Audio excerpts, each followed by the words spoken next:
गलत। जब हम आपको टीवी पे बताते हैं कि यहाँ 30,000 लोग पर डे भोजन करते हैं तो सुनकर के थोड़ा अटपटा लगता है, कितने लोग कैसे। पर जब आप यहाँ आते हैं और अपनी आंखों से देखते हैं तो आपको यकीन हो जाता है। माताओं वृद्धाश्रम तो बहुत है, पर जब आप यहाँ आकर देखते हैं तो लोग इसे वृद्धाश्रम नहीं बोलते, लोग कहते हैं कि यहाँ तो वृद्ध माताएं 5 स्टार होटल की व्यवस्था में रह रही हैं। अच्छी तरह से, जितना अच्छा से अच्छा हो सकता है उतना करने का प्रयास है। माताओं की सेवा। आप लोगों ने अपने पितरों के लिए भागवत जी के पोथी पाठ बिठाए, सभी यजमान परिवारों का धन्यवाद। आपके पितरों के लिए आपने सोचा, और जो प्रसाद आप लोगों को मिला है वो बच्चों को दीजिए, घर में जहाँ पैसे रखते हो वहाँ रखना, और जो प्रसाद जो भक्त नहीं आए उनको कोरियर के द्वारा मिलेगा, और हमारे यजमान परिवार को भी कथा के आखिरी में वो प्रसाद प्रदान किया जाए। जो भक्त यहाँ नहीं आए पर पोथी पाठ बैठा है तो आपका प्रसाद कोरियर के द्वारा आपके घर पे पहुंचेगा। अभी 2 अक्टूबर से फिर भागवत जी के पोथी पाठ है। आप भी अपने पितरों के लिए, पूर्वजों के लिए भागवत जी कभी भी करा सकते हैं। वह भागवत जी कोई व्यक्ति कभी भी सुने, सदगति निश्चित है। और हम आपको एक छोटी सी जानकारी और दे दें।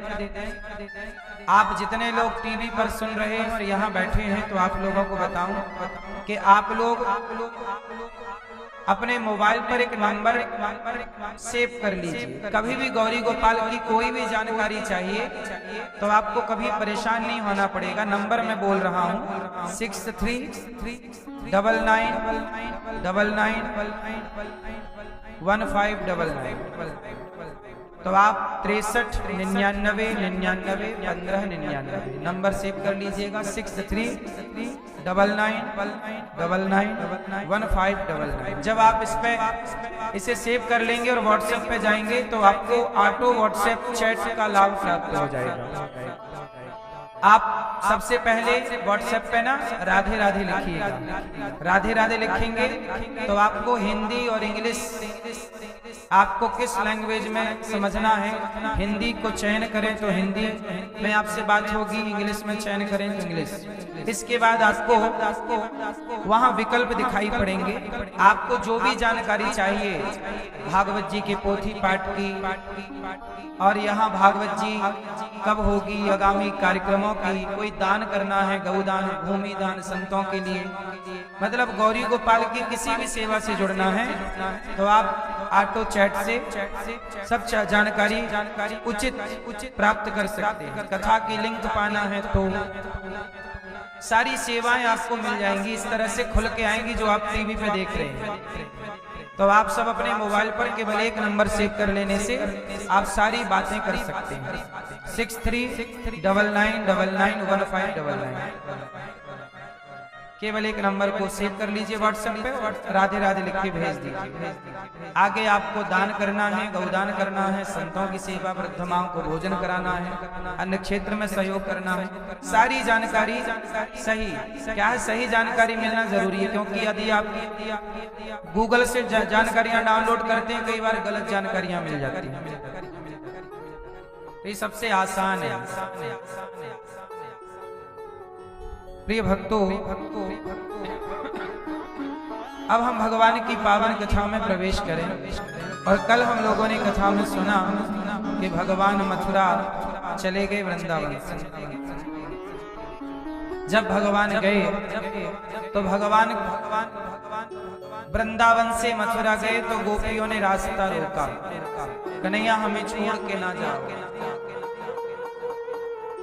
भगवान ने कहा कि मैं 2 दिन बाद आ जाऊंगा। भगवान चले गए। देखिए, गोपियों को भगवान मिले, संयोग हुआ, पर जहां संयोग है वहां वियोग भी है। गोपियों को छोड़कर श्री कृष्ण चले गए। गोपियां रोती रहीं। जब भगवान श्री कृष्ण गए तो नंद बाबा को पता लगा कि कृष्ण हमारा बेटा नहीं है। वसुदेव जी ने कहा कि ये हमारे पुत्र नहीं, आपके पुत्र नहीं है, ये मेरे पुत्र हैं। नंद बाबा के पांव के नीचे से मानो जमीन खिसकी। भगवान श्री कृष्ण मेरे बेटे नहीं हैं। अब तो नंद बाबा आए। यशोदा इंतजार कर रही थी, कन्हैया कब आओगे, 2 दिन तो बीत गए। जब भगवान नहीं लौटे, नंद बाबा आए। यशोदा माता ने कहा कि कहाँ है कन्हैया। नंद बाबा ने कहा, यशोदा कृष्ण तो हमारे पुत्र थे ही नहीं, वो तो वसुदेव और देवकी के पुत्र हैं 8वें, पर हमें इतने दिन सेवा का मौका मिला, इस बात की प्रसन्नता होनी चाहिए। यशोदा मैया रोने लगी, कन्हैया यदि हमें ये बात पहले पता होती कि तू हमारा बेटा नहीं है ना, तो हम तुझे कभी डांटती ना, तुझे लाठी लेके कभी मारने का प्रयास ना करती, तुझे उखल से हम कभी बांधती ना। हमें तो पता था कि तू मेरा है, तो अधिकार से डांटती रही, उखल से बांधती रही। यशोदा मैया रोने लग गई, हे कृष्ण तुमने कहा था मैं आऊंगा आऊंगा, नहीं आए, इंतजार कर रही हैं यशोदा मैया। गोपियां रो रही हैं, ग्वाल वाल रास्ता निहार रहे हैं, जिस रास्ते गए कोई भी आता लगता कृष्ण आ गए, कृष्ण आ गए।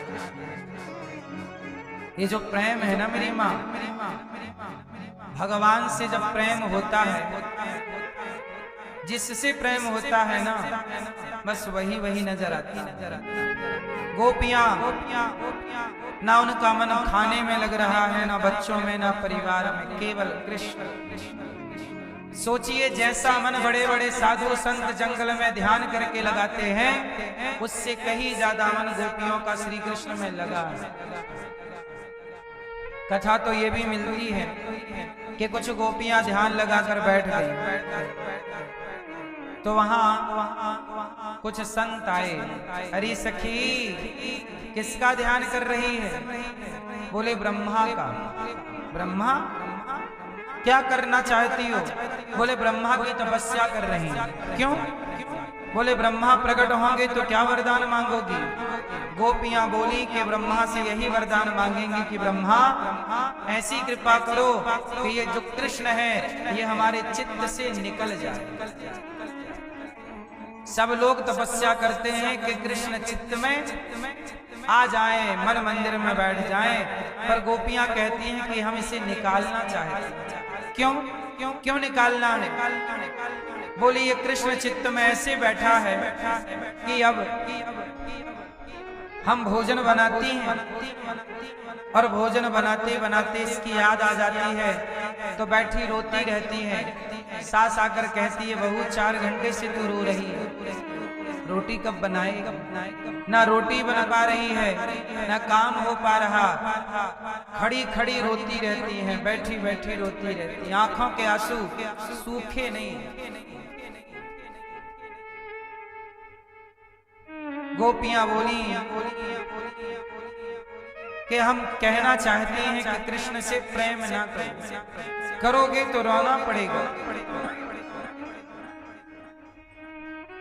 बड़े बड़े साधु संत गोपियों को प्रणाम कर रहे हैं। देवियों, जिस कृष्ण के ध्यान के लिए बड़े बड़े संत बड़ी तपस्याएं करते हैं, जब तप करते हैं, तो मैंने उन कृष्ण को बड़ी सरलता से अपने हृदय में स्थापित कर रखा है। भगवान गोपियों से कह रहे हैं, उद्धव जी ने कहा केवल गोपियां रो रही हैं, ऐसा नहीं है, भगवान भी रो रहे। भगवान देखो, गोपियां भगवान से प्रेम कर रही हैं, पर ये प्रेम जो है ना,